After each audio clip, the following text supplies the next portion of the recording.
I was almost lightweight champion of Harvard. Almost.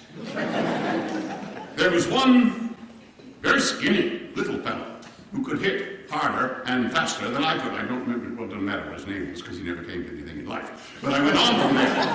I went on to the Badlands of the Dakota Territory to try the life of the cowboy.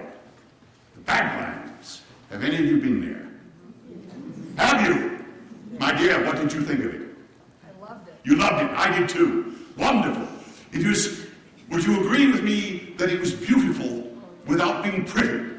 Grimly beautiful. I used to say that it looked like Edgar Allan Poe sounds. I saved this one for the last. He is the largest and by far the worst of my children, Mrs. Theodore Roosevelt.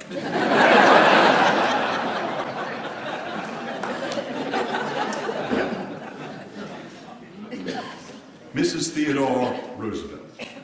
For some reason, which escapes me entirely, Edith is not fond of this photograph. I do not know why. I call it the goddess picture.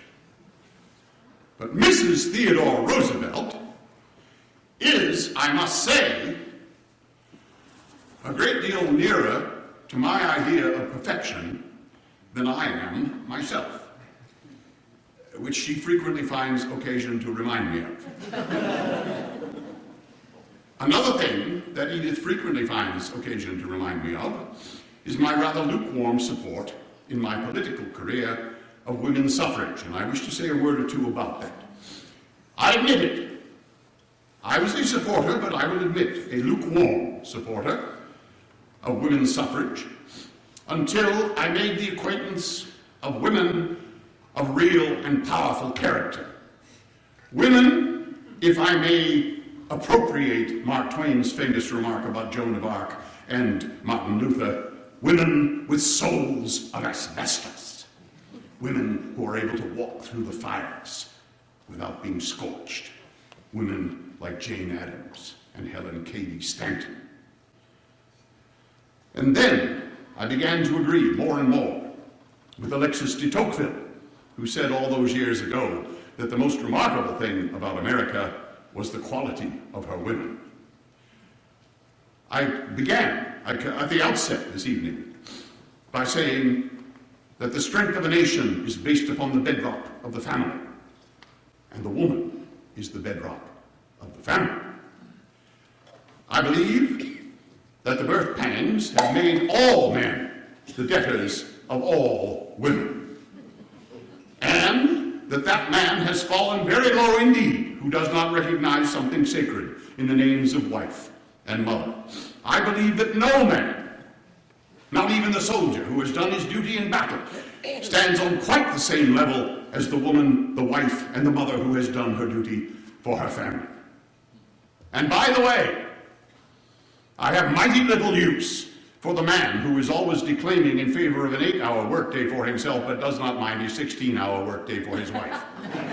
So there, how's that for preaching? Oh yes, when we left off, we were charging up San Juan Heights. Charge!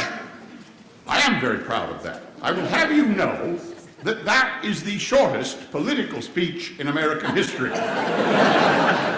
Do what you can with what you've got, where you are. Best lesson I ever learned. When I was police commissioner in New York City, we received a telegram from Germany informing us that a man by the name of Rector Althart was coming to preach in New York City. What this man may have been a rector of, if anything, I do not know. But everyone knew why he was coming to New York. He was an anti-Semite, a professional Jew-hater. And all over Europe, he preached what he called sermons against the Jewish people. He preached that the Jews had murdered Jesus Christ. He preached that the Jews drank the blood of Christian babies. People believed this sort of nonsense. And so the Jewish leaders came to me, because I was police commissioner, and they demanded that I prevent this man from speaking. I declared that I could not do that, and indeed I would not. In the United States of America, a man must, unless a man actually incites to riot, he must be allowed to speak his mind, no matter how loathsome his opinions may be. And these gentlemen left. You can imagine 11 rabbis leaving the room in a condition of low dudgeon, a very depressing spectacle. And I sat and thought, what could I do? And it came to me. I called in a young officer, Otto Raphael. I'd recruited him for the force myself. Wonderful young officer. And I said, look, Otto, how many Jewish police officers do you suppose we have on the force altogether? And he said, probably not very many, 30 or 40 perhaps. I said, that's enough. Get them together. I've got an assignment for them. 3 mornings later, there they were on the parade grounds, dress uniforms, splendid-looking bunch of young men. I called them the Maccabees. And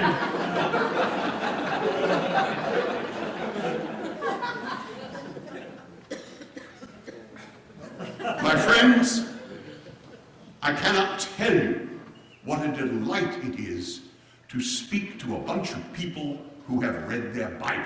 It is quite wonderful. I thank you for that. Yes, I call these young men the Maccabees after Judah Maccabee, the great Jewish warrior who threw the remnants of Alexander the Great's empire out of Palestine in 154 BC, for those of you who haven't read your Bible. And I gave them, these young men, their assignment. I made them bodyguard to this man Althart when he was to arrive in New York City. And I did one other thing. I wrote letters to the newspapers. At that time, there were 11 daily newspapers in New York City. I wrote them all letters explaining what I had done, and within 3 days there was an article in every single newspaper in New York City about how this loathsome and disgusting man was going to be allowed to preach his poisonous evangel against the Jewish people, and he would be allowed to do so in perfect safety because he would be bodyguarded by a special detachment of 40 of New York City's finest police officers, handpicked by the commissioner himself, and every one of them a Jew. And he quickly became a laughingstock and went back where he came from. You do what you can with what you've got where you are. Best lesson I ever learned. It has always been that way with my father. I've been able to hear when I was president and I had a terribly difficult decision to make and did not know what to do. I had only to think, what would my father do? And I can hear his voice, just as I can hear the sound of his heels on the floor. He taught me, I believe, all the really great lessons of life before I was 10 years of age. And the greatest of all of these is this: there is not one among us who does not at some time need a hand to be reached out to him. And therefore, shame on us. Shame indeed, if we are not willing to reach out our hand to our brother in his hour of need. He was the best man I ever knew. Trees 300 feet high, 3,000 years old. Those trees were old when Julius Caesar walked on earth. I camped out among those trees with John Muir, the great naturalist. We lay in our sleeping bags and gazed up at the winter stars through the canopy of those trees, and I can tell you that no cathedral ever conceived in the passion of the Middle Ages is as great and as grand a testament to God's grace as those mighty trees. They said you can't do that.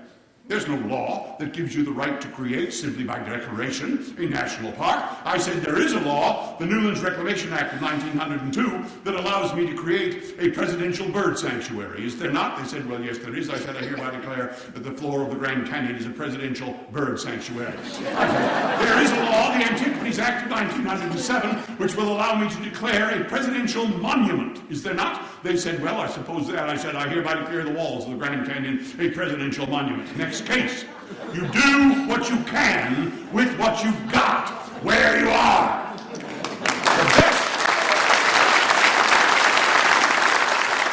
I hope you will permit me to presume upon the privilege of my age, and in the 1 minute that I have left to speak to you, preach to you just a little about the future